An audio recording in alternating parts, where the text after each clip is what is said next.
जिसका विषय है बढ़ती आर्थिक गैर बराबरता, अमानवीयता और जलवायु संकट के कारण जो लोगों के लिए सबसे बड़ी मुसीबत बन रही है, ये तीनों बातें, इन बातों पे हम एक एक करके चर्चा करने की कोशिश करेंगे। मैं कोशिश करूंगा कि तीनों बातों पे थोड़ा थोड़ा बोलूं।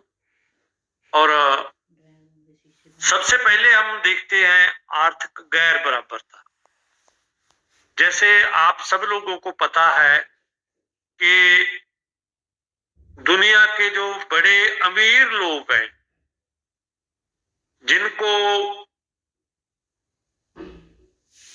जिनकी संस्था का नाम है वर्ल्ड इकोनॉमिक फोरम, वो डेवोस में बैठे हैं और कल तक मेरा ख्याल उनका सम्मेलन है वो जो चलेगा, शायद कल या मंडे तक वो कंक्लूड करेंगे अपना सम्मेलन। और ये भी हमें सबको जानकारी है कि जब ये सम्मेलन होता है तो एक संस्था है ऑक्सफैम, तो वो गैर बराबरता बारे अपनी एक रिपोर्ट है वो इनके सामने रखती है। वो मतलब डेवोस में ही जारी कर देती है वो, और उन्होंने गैर बराबरता बारे भी अपनी रिपोर्ट जारी की है। उसी के बेसिस पे हम कुछ बातें गैर बराबरता के कंसर्न में करेंगे, कुछ और रिपोर्ट्स का भी मैं जिक्र करने की कोशिश करूंगा। एक बात तो अब हमारे सामने ये आ रही है कि ये दुनिया के 5 बड़े पूंजीपति हैं, या जिसको हम कह सकते हैं कि 5 बड़े अरबपति हैं, उनकी संपत्ति कह लो, धन दौलत कह लो, वेल्थ कह लो, वो दुगनी तो ज्यादा होगी है। मतलब उसमें 114% का वाधा हुआ है। 2020 में इनकी संपत्ति थी $405 बिलियन। अब 2023 में बढ़ के जी $869 बिलियन हो गई है। ये जने जी इस वादे को हम परसेंटेज में देखें तो 114%, 114% का इंक्रीज वादा जो हुआ है इनकी संपत्ति में। और अगर इनका मुकाबला हम करते हैं कि दुनिया के जो 60% निचले लोग हैं, जिनको हम गरीब लोग बोल सकते हैं, दुनिया की हेठली 60% जो पॉपुलेशन है, जिनका अगर हम ये करें कि उनकी नंबरिंग करें तो करीब करीब वो 500 करोड़ के लगभग बन जाती है। उनकी संपत्ति है वो कम हो गई है पहले से। कितनी कम हुई है? 0.2% की उनकी संपत्ति में कमी आई है। इसलिए गैर बराबरता है कि जो बड़े 5 पर्सन हैं, जो बड़े 5 व्यक्ति हैं, अरबपति हैं, उनकी संपत्ति में तो वाधा हुआ है 114%, और जो हेठले गरीब लोग हैं उनकी संपत्ति गिरी है, कम हुई है या घटी है, वो 0.2% कम हो गई है, घट गई है। जने ये बात हमें देखने की है। अगर आप कुछ लोगों का इंटरेस्ट हो कि ये 5 अरबपति है कौन और कहाँ के हैं, इनमें नंबर 1 में आता है एलन मस्क, जो ये इलेक्ट्रॉनिक कारों का सबसे बड़ा वो मैन्युफैक्चरिंग करता है, व्यापारी जिसको बोलते हैं, कि एलन मस्क है इसमें। और ये एक्स भी, इसने ट्विटर भी खरीदा हुआ है आजकल, जिसका नाम इसने एक्स रखा है, ये वही एलन मस्क है। दूसरा है इसमें बर्नार्ड अर्नोल्ट। तीसरे में इसका नंबर है जेफ बेजोस, और चौथे नंबर में आता है लैरी एलिसन, और 5वें नंबर पे आता है वरन वरस्ट या मार्क जकरबर्ग। इन दोनों में से कोई एक रिपोर्ट में एक का नाम है, दूसरी में दूसरे का नाम है। यानी ये 5 बड़े पूंजीपति हैं, जिसको सौखे शब्दों में हम कह सकते हैं कि इनकी जो वेल्थ है वो 2020 के बाद, या जिसको आप और सौखा करके समझना चाहें तो कोरोना काल के बाद भी कह सकते हो कि कोरोना काल जब शुरू हुआ तो उस समय से लेकर दिसंबर 2023 तक ये इनकी जो इनकम संपत्ति है, जो इनकम नहीं सॉरी, जो इनकी वेल्थ है वो दुगने से ज्यादा भी बढ़ गई है। और अगर ये कहते हैं कि एक रिपोर्ट ये भी है कि ये जो वेल्थ का जो कंसंट्रेशन हो रहा है, जहाँ केंद्रीकरण जो हो रहा है, जो वेल्थ इकट्ठी हो रही है, अगर यही ट्रेंड जारी रहा तो आने वाले 10 सालों में हम एक खरबपति भी देख सकेंगे। अब तो हम कहते हैं ना अरबपति, जिसको बिलियनियर बोलते हैं हम, फिर ट्रिलियनियर भी आ जाएंगे, जिनका ट्रिलियन में जिनकी प्रॉपर्टी होगी। और वो ज्यादा देर नहीं रहेगा, 10 साल में कह रहे हैं कि वो भी हमारे सामने आ जाएंगे। और इसमें क्या है, एक इसमें दूसरा पक्ष ये भी है कि ये ट्रेंड जारी रहा दुनिया की धन दौलत इकट्ठी होने का, तो दुनिया की गरीबी खत्म होने लिए 229 साल लगेंगे। कितने? 229 साल लग जाएंगे। अगर हम ये देखें कि जितने भी ये टोटल मतलब अरबपति है उनकी बात करिए, तो उनकी जो वेल्थ थी 2020 तो बाद 3.3 ट्रिलियन का डॉलर का वादा उसमें हुआ है। अगर हम ये तो 5 की बात करते थे, अगर हम टोटल जितने भी अरबपति हैं जिनकी गिनती थोड़ी सी है, कोई ज्यादा नहीं है, और उनकी बात करते हैं तो उनकी वेल्थ है जो 2020 तो बाद यानी कोरोना काल जब शुरू हुआ उस तो बाद उनमें 3.3 यानी 3.3 ट्रिलियन डॉलर का इंक्रीज हुआ है, वाधा हुआ है। और इसमें एक देखने वाली बात ये भी है कि इंटरेस्टिंग पॉइंट इसमें ये भी है कि ये जो इंक्रीज है ये मुद्रास्फीति में जितना वाधा हुआ है, कई बार हम ये सोच लेते हैं कि यार इन्फ्लेशन हो गई है, मुद्रास्फीति बढ़ गई है, इसलिए ये वाधा भी बढ़ गया हुआ, ये इन्फ्लेशन से 3 गुना ज्यादा इंक्रीज हुआ है इनकी वेल्थ। मतलब जितनी इन्फ्लेशन बढ़ी है उससे भी ये 3 गुना ज्यादा बढ़ी है इनकी जो वेल्थ है। इसलिए ये कुछ हमारे सामने जो आंकड़े आ रहे हैं ये हमें बता रहे हैं कि आर्थिक गैर बराबरता है वो बहुत ज्यादा बढ़ गई है। अगर ग्लोबल वेल्थ की अगर बात करें तो इसमें एक बात ये भी आती है कि इसको एक को बोलते हैं ग्लोबल नॉर्थ, एक को बोलते हैं ग्लोबल साउथ। यानी पूरी जो ग्लोब है हमारी धरती है इसको 2 खेमों में बांटा जाता है। एक खेमे का नाम है ग्लोबल नॉर्थ और एक खेमे का नाम है ग्लोबल साउथ। ये कोई ज्योग्राफिकल बेसिस पे नहीं बनाया हुआ है इनका पैमाना। ये इनका जो पैमाना बना हुआ है वो इनकी जो पूंजी है, इनके पास जो भी संसाधन है, खास करके जितना भी इन्होंने धन दौलत इकट्ठी की है, ये वेल्थ के बेसिस पे बना हुआ है ये पैमाना। ये नहीं है कि जो वेस्ट में मतलब जो नॉर्थ में रहते हैं वो ग्लोबल नॉर्थ बन गया और जो साउथ में रहता है वो ग्लोबल साउथ बन गया, ऐसा नहीं है। ये मतलब इकोनॉमिक बेसिस पे बना हुआ है ये जो तड़ेबंदी बनी है। इसमें अगर हम देखें कि पॉपुलेशन के हिसाब से जो ग्लोबल नॉर्थ है उसकी पॉपुलेशन है 20.6%, 20.6%।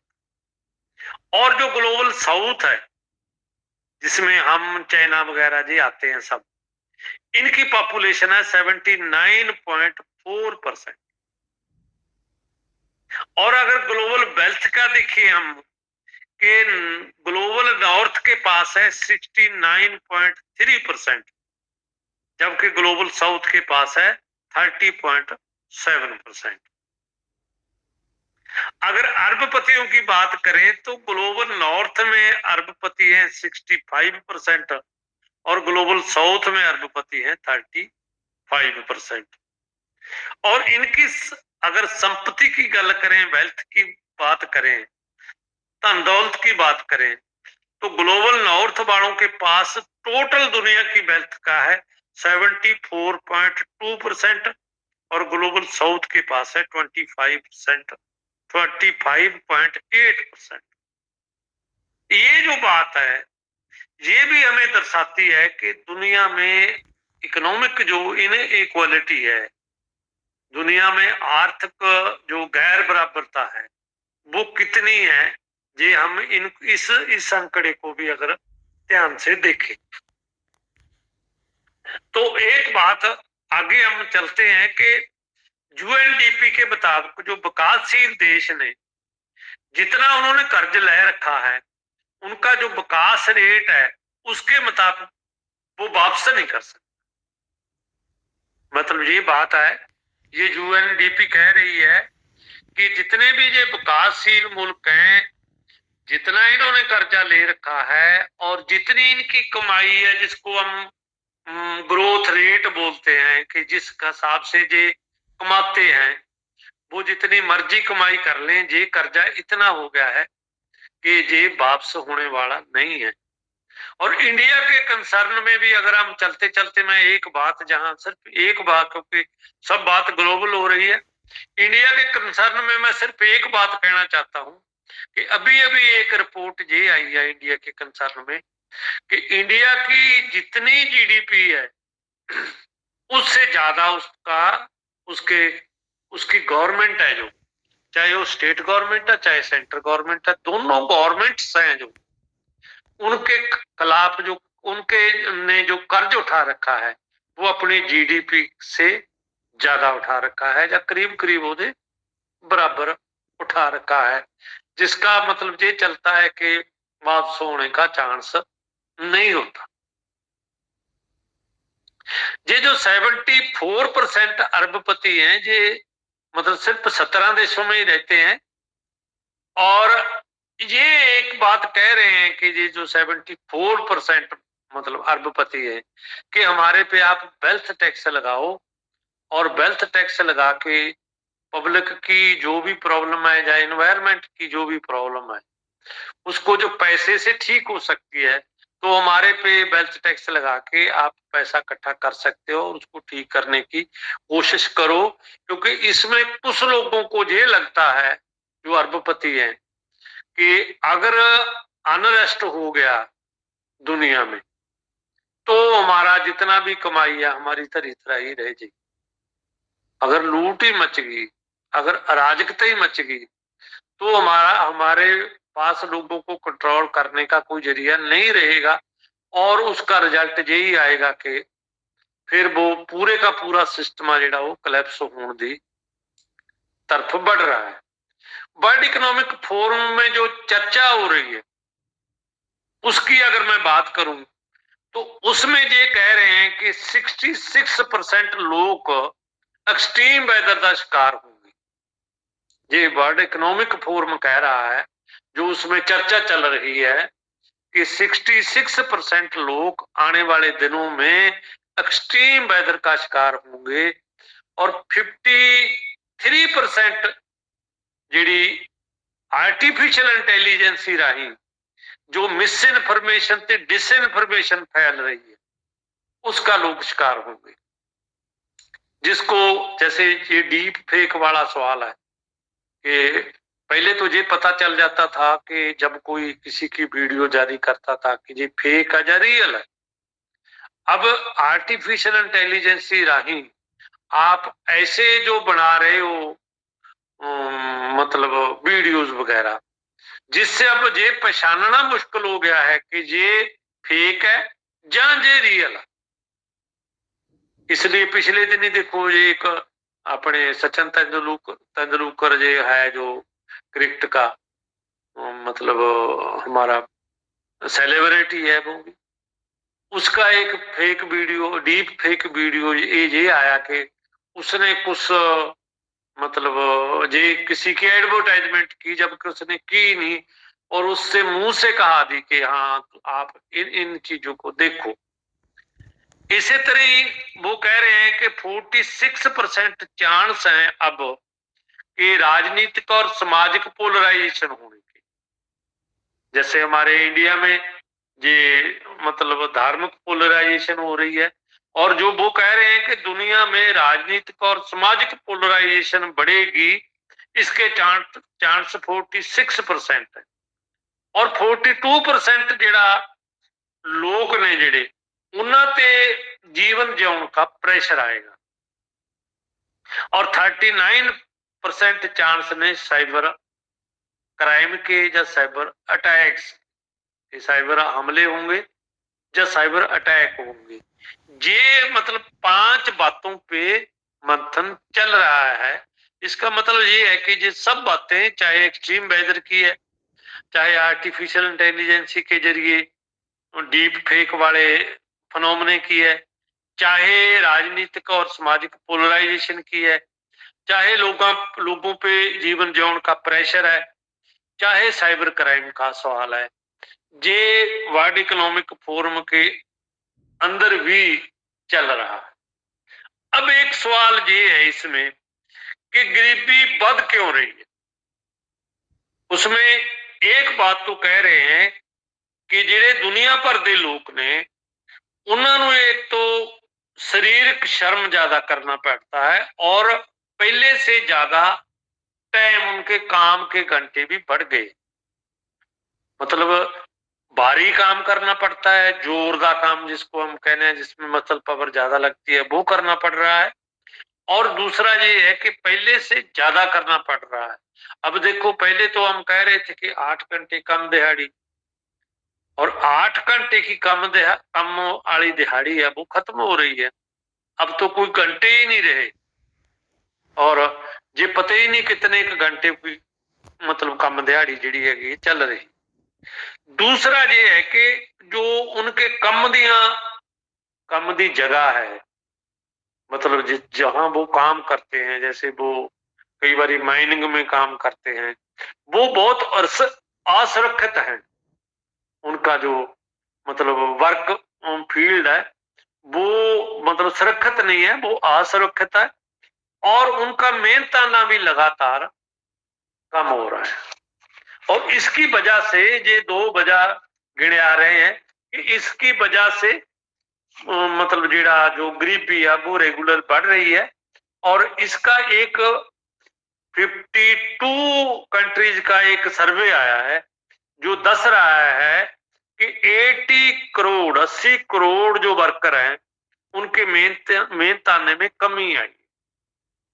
जो उनको पहले जितना लेबर दी जाती थी, जितना उनको मेहनताना दिया जाता था, या जितनी उनको सैलरी या दिहाड़ी जो भी आप कहो दी जाती थी, अब उसमें कमी आई है। ये कमी है कि जो पिछले जो 2 साल है, अगर इतनी कमी आई है कि अगर उसका हम हिसाब लगाएं तो 1.5 ट्रिलियन डॉलर के बराबर हो जाती है। वो कितना कम दिया है पिछले 2 सालों में? 80 करोड़ वर्कर्स को 1.5 ट्रिलियन डॉलर। और ये इतना बन जाता है कि एक वर्कर की 25 दिहाड़ियों के बराबर, उसके जो वर्किंग डे है 25 वर्किंग डे में जितना वो कमाता है उतना उसको कम दिया गया है। जिसकी वजह से जो जब हम कह रहे हैं कि गरीबी बढ़ रही है, गरीबी क्यों बढ़ रही है, कैसे बढ़ रही है, उसको हम इस तरीके से भी देख सकते हैं। और इसका कंपैरिजन जब हम करते हैं जो ज्यादा कमा रहे हैं कि 148 सब तो बढ़िया जो कारपोरेशन है, जिसको मल्टीनेशनल कारपोरेशन भी कहा जाता है, उनका जो नेट प्रॉफिट है जिसको हम शुद्ध मुनाफा बोलते हैं वो 1.8 ट्रिलियन डॉलर हो गया, जो 2018 और 2021 दे एवरेज प्रॉफिट से 52% का जंप है। कितना बढ़ गया इनका? 2018 3 साल का जो अरसा था उसमें कितना जंप लगाया? 52% इनका प्रॉफिट बढ़ा है।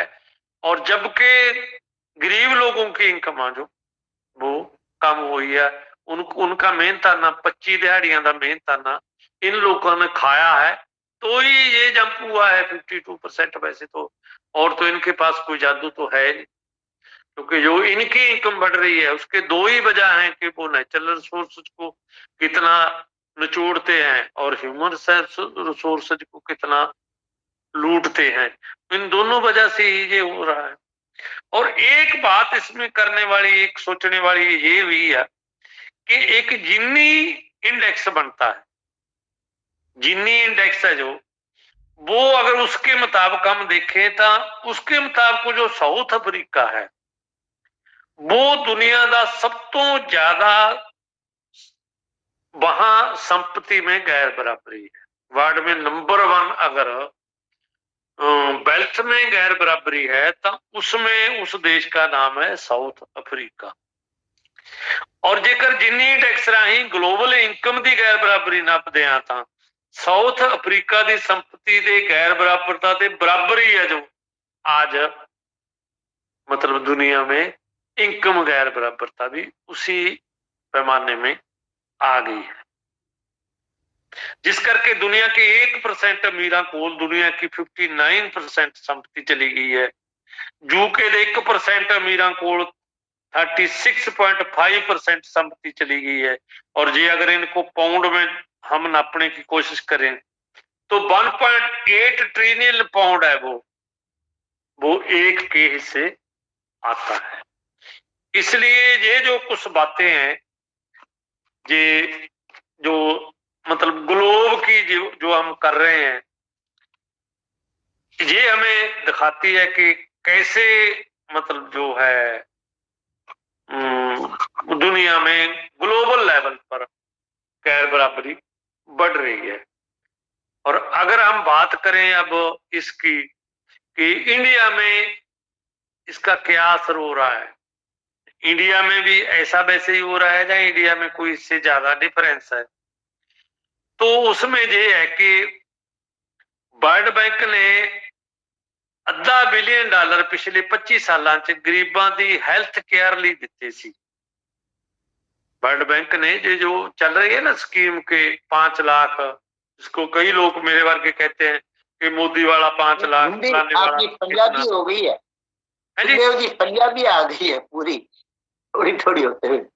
अच्छा, वर्ल्ड बैंक में ने मतलब $500 बिलियन आ जो वो पिछले 25 ईयर्स में गरीबों की हेल्थ केयर लिए दिते सन।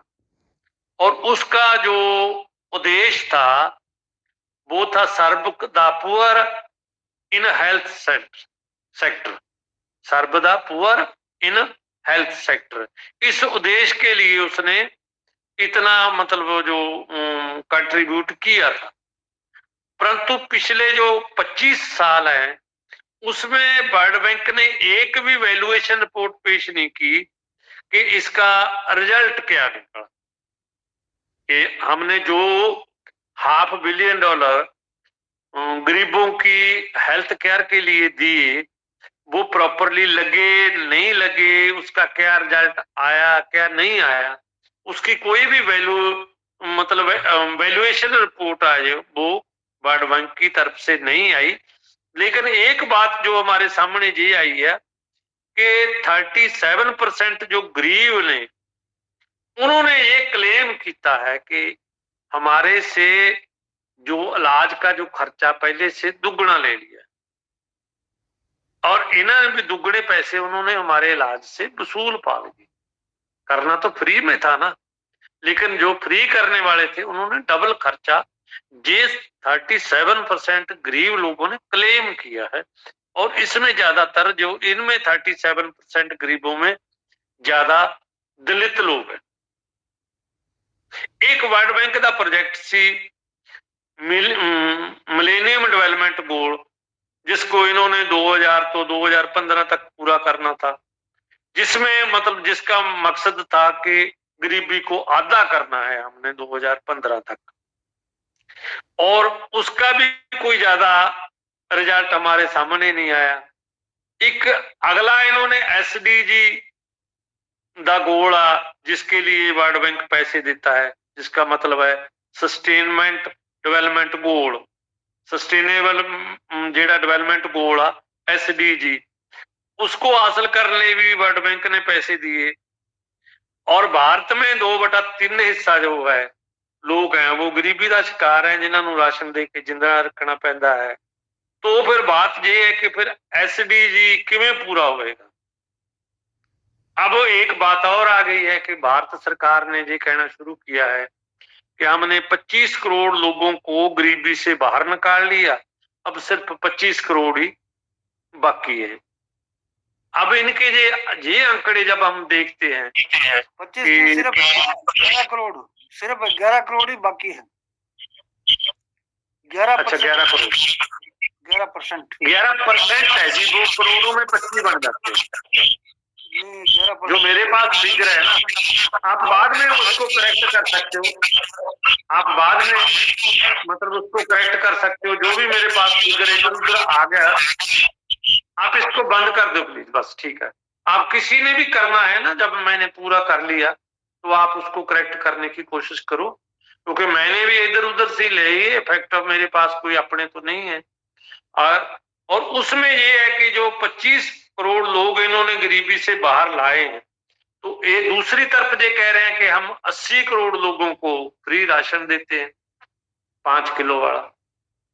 अगर फिर वो हमारे पास गरीबी कम हो गई है, तो एक तो ये है कि फिर वो 80 करोड़ लोगों वाला राशन है वो कम होना चाहिए था। वो तो अगले 5 साल के लिए इन्होंने वैसे का वैसे ही कर दिया। दूसरी बात ये है कि इसमें अगर हम देखते हैं तो एक बात इसमें और देखने वाली है कि फिर ग्लोबल हंगर इंडेक्स से हेठा को क्यों जा रहा है। जब हमारे लोग गरीबी से उबर रहे हैं, गरीबी से बाहर जा रहे हैं, तो ग्लोबल हंगर इंडेक्स है जो वो नीचे क्यों जा रहा है। और इसका मैं बाद में बात करता हूं कि वो कितना नीचे गया, कैसे गया। अब हम देखते हैं भारत में 1% जो अमीर लोग हैं उनके पास 42.5% वेल्थ है, और जो ऊपरले टॉप 10 ने उनके पास 74.3 है, और जो लोअर 50% गरीब लोग हैं उनके पास अब 2.8% वेल्थ रह गई है, जो पिछले साल 3% से 0.2% वेल्थ हमारे जो लोअर 50% लोग हैं उनकी कम हो गई है। फिर ये आंकड़ा भी उसके साथ मैच नहीं करता। पिछले साल जो भारत की GDP थी, जिसको अगर हम पैसे में कन्वर्ट करें तो 625.5 बिलियन डॉलर थी, उसमें टॉप 1% कोल 46% चली गई। इसलिए अगर हम भारत के बजट की बात करते हैं तो भारत का जो टोटल बजट है वो है 24,42,200 करोड़ रुपए। कितना है? 24,42,200 करोड़ रुपए। और भारत के जो अरबपति हैं, भारत में अब 169 अरबपति हैं, जो पिछले साल 166 थे, 3 और बढ़ गए हैं। अब उनके पास 28,96,800 करोड़ रुपए है। 28,96,000 और 800 करोड़ रुपए हैं उनके पास। यानी उनके पास हमारे टोटल बजट से ज्यादा पैसे हैं। अगर वो चाहें तो वो पूरे इंडिया को रन कर सकते हैं, पूरी मिलिट्री को भी वो तनख्वाह दे सकते हैं, पूरे मुलाजमों को भी तनख्वाह दे सकते हैं, और जो भी सो कॉल्ड डेवलपमेंट पे पैसा और जो मतलब ब्याज वगैरह है, कर्ज वगैरह का, वो भी जी मतलब दे सकते हैं। और भारत के जो 15 अरबपति हैं वो कंज्यूमर गुड्स को डील कर रहे हैं और 10 फार्मा कंपनियों को डील कर रहे हैं, जिनकी सबसे ज्यादा जो बढ़ रही है ये मतलब इनकम। एक बात मैं जो इससे पहले बात की थी कि हंगर इंडेक्स की जब हम बात करते हैं कि हंगर इंडेक्स क्यों गिर रहा है, जब इंडिया में जब सरकार कह रही है कि हमने 25 करोड़ लोगों को गरीबी से बाहर निकाला, तो हंगर इंडेक्स में क्या है? इसमें देखो जी 4 चीजों पे बेस्ड करता है हंगर इंडेक्स है। इसमें एक तो 1/3 हिस्सा था अंडर नर्समेंट, जो लोग हैं कुपोषित लोग जिनको बोलते हैं, उनके बारे में इसमें क्वेश्चन होते हैं। 1/3 तो वो ही है कल्ला। 1/6 है चाइल्ड स्टंटिंग, मतलब वो बच्चे जिनका मतलब हाइट कम है। तीसरा इसमें एक नाप है चाइल्ड वेस्टिंग। किसी साथी का यार वो खुल गया है, मुकेश जी को मैं बेनती करूंगा कि वो अपना माइक वो चलो म्यूट कर लिए। तो तीसरा है चाइल्ड वेस्टिंग, ये 1/6 हिस्सा इसका होता है। और चौथा है चाइल्ड मॉर्टेलिटी, यानी वो बच्चे जो अपना 5वां जन्मदिन नहीं मना सकते, उससे पहले पहले वो इस दुनिया से चले जाते हैं। स्क्रीन शेयर हो रही है, प्लीज इसको बंद किया जाए, किसे किया है। तो ये इसके बेसिस पे ये बनता है हंगर इंडेक्स। तो हंगर इंडेक्स में 2 चीजें हैं, एक तो हमारा पायदान मापा जाता है, एक उसमें मतलब स्कोर होता है। जैसे 1992 में हमारा पायदान था 76, कितने में से? 96 से।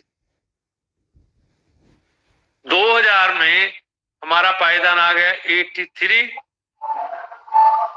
और 115 से।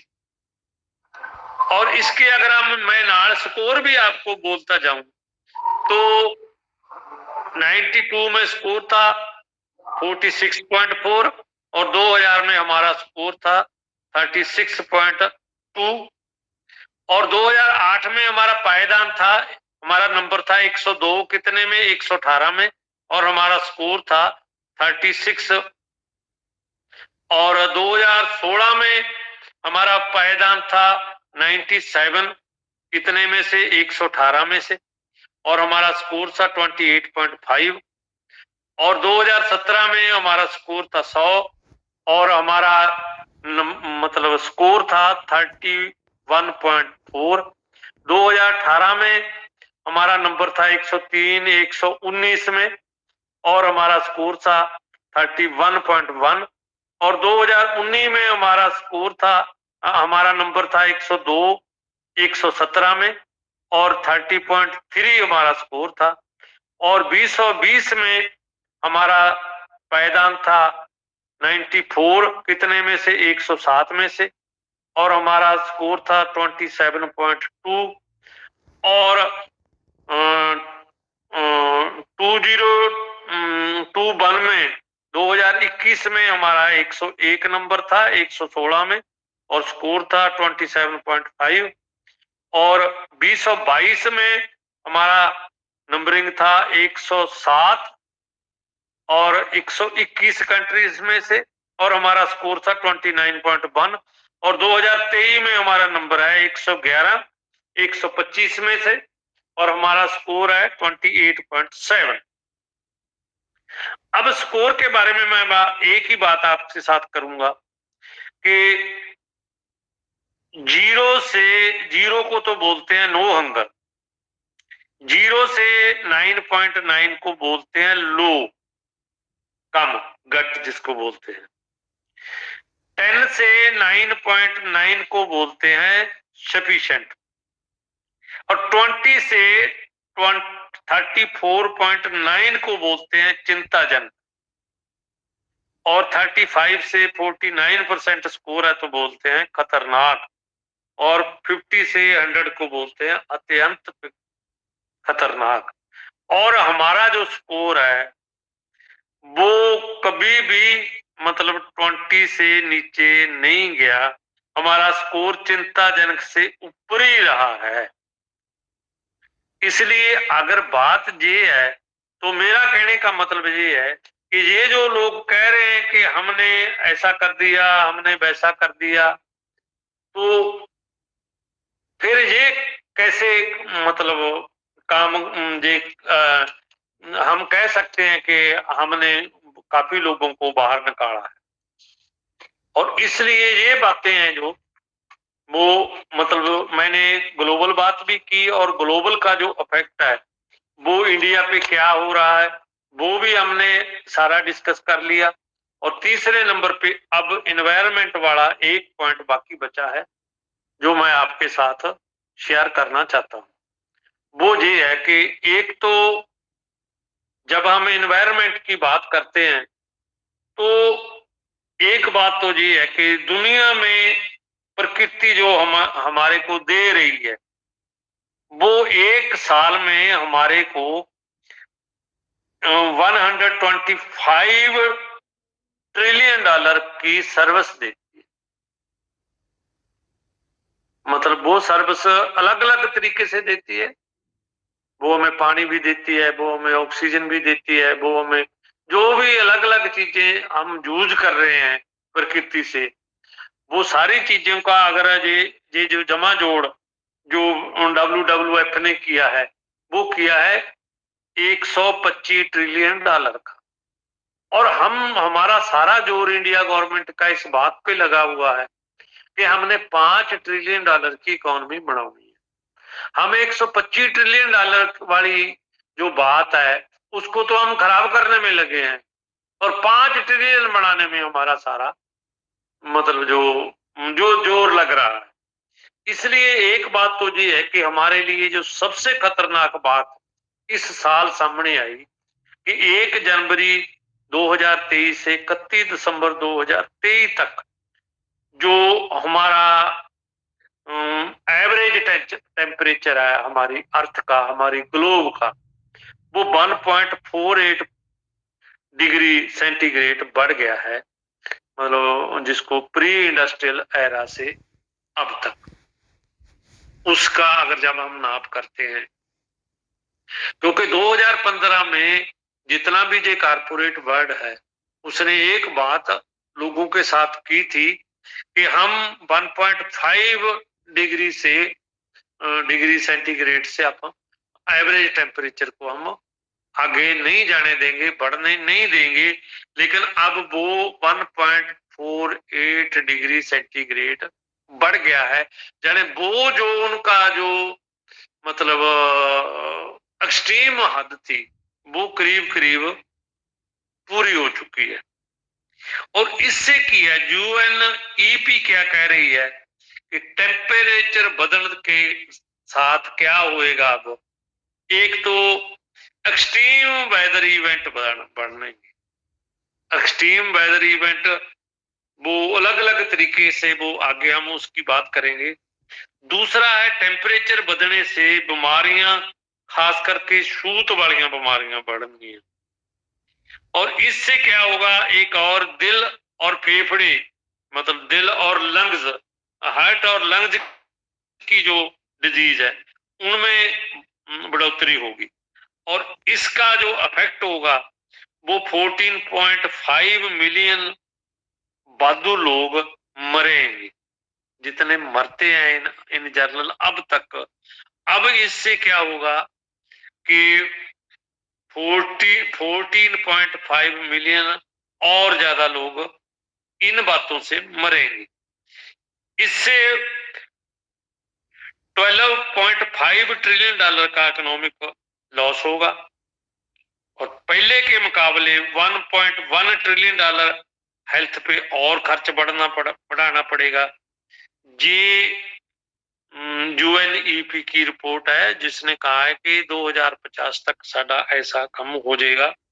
और इसमें क्या है, जिसको जी बोलते हैं एक्सट्रीम वेदर, उसमें फ्लडिंग होएगी, यानी ये फ्लडिंग होएगी, और सूखा ड्राउट जिसको बोलते हैं, फ्लडिंग होएगी, ड्राउट होएगा, हीट वेव आएगी कि बहुत गर्म हवाएं चलेंगी, और इससे इकोनॉमिक नुकसान ज्यादा होगा। पोल्यूशन बढ़ेगा, पोल्यूशन से डेंगू और मलेरिया जैसी बीमारियां हैं उसके ज्यादा बढ़ने के चांस है। और यूएनओ की 5 एजेंसियों ने एक सर्वे किया है और उस सर्वे के बेसिस पे यूएनओ के सेक्रेटरी जनरल गुटरेज ने कहा है कि भारत में 74% लोगों को हेल्दी फूड नहीं मिल रहा।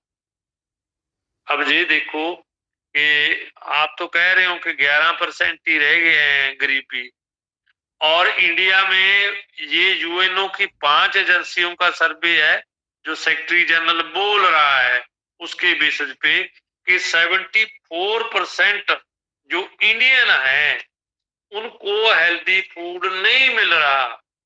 और इनकी गिनती अगर हम नंबरिंग करें, मतलब परसेंटेज की, ये परसेंटेज में इनकी नंबरिंग कितनी बन जाएगी, तो बनेगी 1.043 बिलियन लोग हेल्दी भोजन परचेज नहीं कर सकते, उनकी खरीद शक्ति, उनकी परचेज पावर नहीं रही।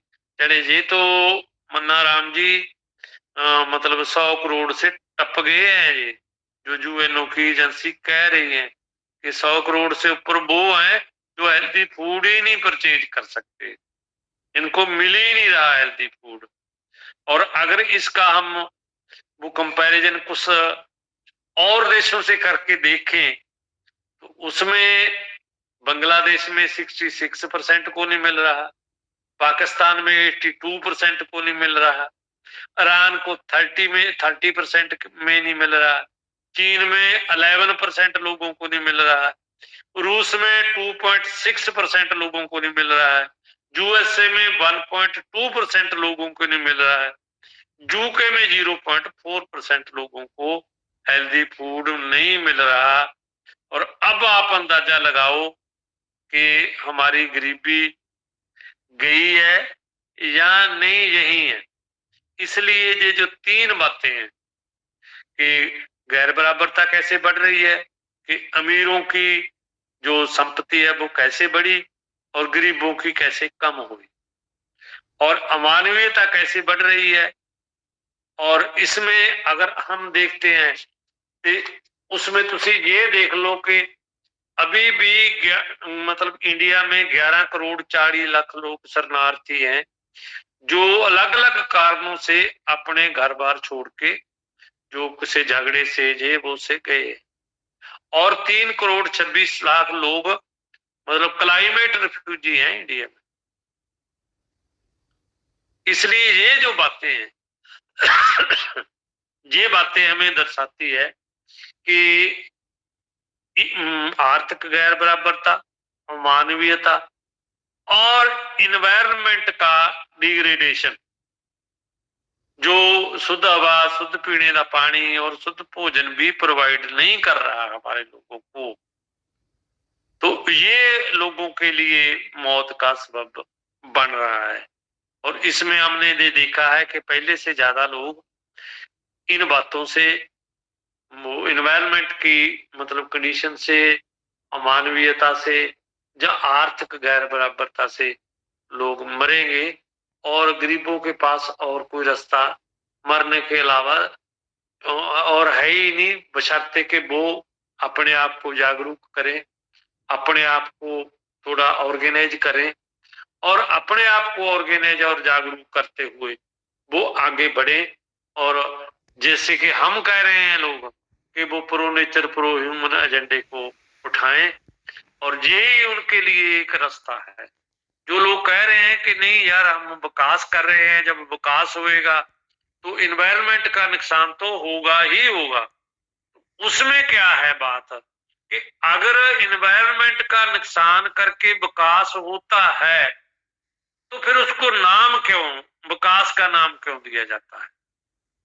जब कई लोग ये भी कह रहे हैं कि कार्बन एमिशन से बहुत नुकसान हो गया, एक्सट्रीम वेदर से बहुत नुकसान हो रहा है, जिस वजह से जो जे कारपोरेट सिस्टम उसका मूल आधार बन गया, सारे मतलब इन्वायरमेंटल जो फैक्टर है उनको ध्वस्त करने के लिए, उनको डिग्रेड करने के लिए, उस सिस्टम को हम अगर विकास का ना देंगे तो हम अपने आप को धोखा देंगे या अपने आप को हम गलतफहमी में रखेंगे।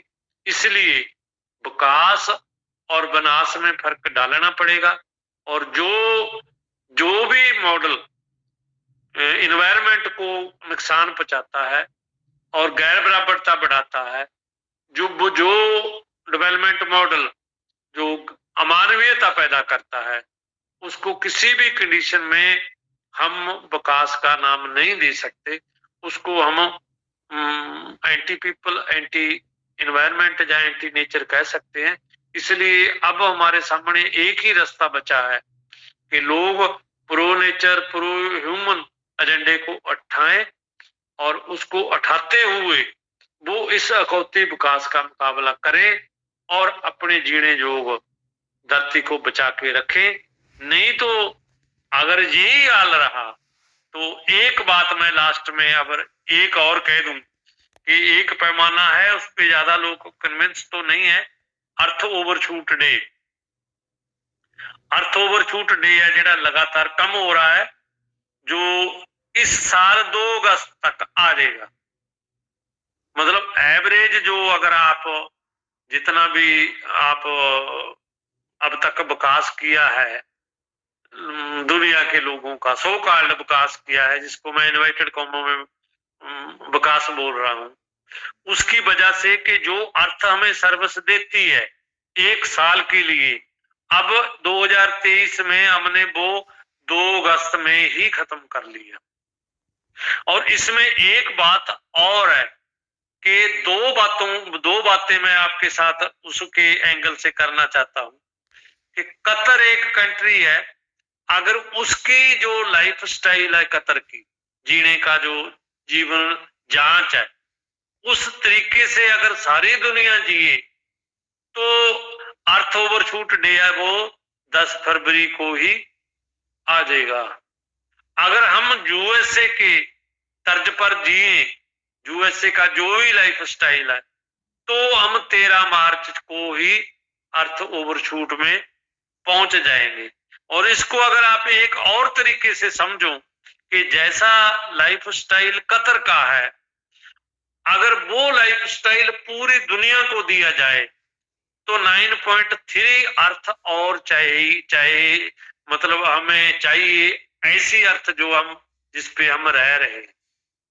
और अगर हम यूएसए के टाइप का लाइफ स्टाइल जिए तो 5 और धरतियां हमें ऐसी चाहिए जैसी ये धरती है। अब ये तो खाम ख्याली है कि 5 धरतियां हम नहीं बना लेंगे या 9.3 धरतियां हम और नहीं पैदा कर लेंगे कतर जैसा जीवन जीने के लिए। इसका मतलब ये है कि हमें, जैसे पंजाबी में या कुछ लैंग्वेज में कहते हैं कि हमें चादर देख के ही पैर पसारना चाहिए, और अगर हम चादर से बाहर निकलेंगे तो पैर नंगे होंगे।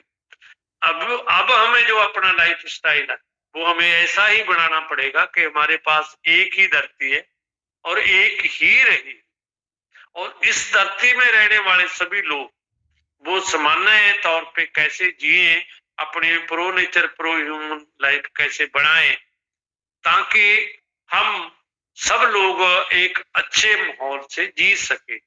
और उसमें एक बात हमें समझ लेनी चाहिए कि दुनिया के पास अब ना तो धन की कमी है और ना ही दुनिया के पास कोई टेक्नोलॉजी की कमी है। कमी है तो सिर्फ एक एजेंडे की कमी है। अगर हम इस सारी जितनी भी वेल्थ इकट्ठी हो गई है, उस वेल्थ को और जितनी भी टेक्नोलॉजी और साइंस हमने बढ़ा ली है, या हमने जहां तक हम पहुंच गए हैं, जितना ज्ञान विज्ञान हमने सीख लिया है या डेवलप कर लिया है, उसका हम सदुपयोग करें तो इस धरती को सुंदर बनाया जा सकता है। सब लोगों को बहुत ही बढ़िया जीवन जांच के बेसिस पे जिया जा सकता है। लोग बड़ा आराम से जी सकते हैं, लेकिन बशर्ते कि हम pro nature pro human agenda बना के हम आर्थिक गैर बराबरता को खत्म करें, अमानवीयता को खत्म करें, और एनवायरनमेंट का जितना भी हमने नुकसान कर दिया है उसकी भरपाई करने के लिए हम दुनिया के सभी लोग एक साथ मिलके लग जाएं और सारी जंगबंदियां कर दें और पीस को हम आगे लाएं, जीवन को हम आगे लाएं, तब ये सब बातें हो सकती है। शायद मैं टाइम कुछ ज्यादा ही ले गया, उसके लिए क्षमा चाहता हूं।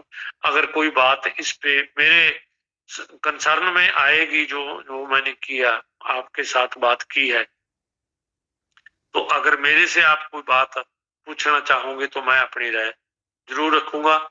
आप सबने बहुत धैर्य से सुना, आप सब लोगों का बहुत बहुत आभारी हूं। सबको सत श्री अकाल, सबका बहुत बहुत धन्यवाद। धन्यवाद सुखदेव जी।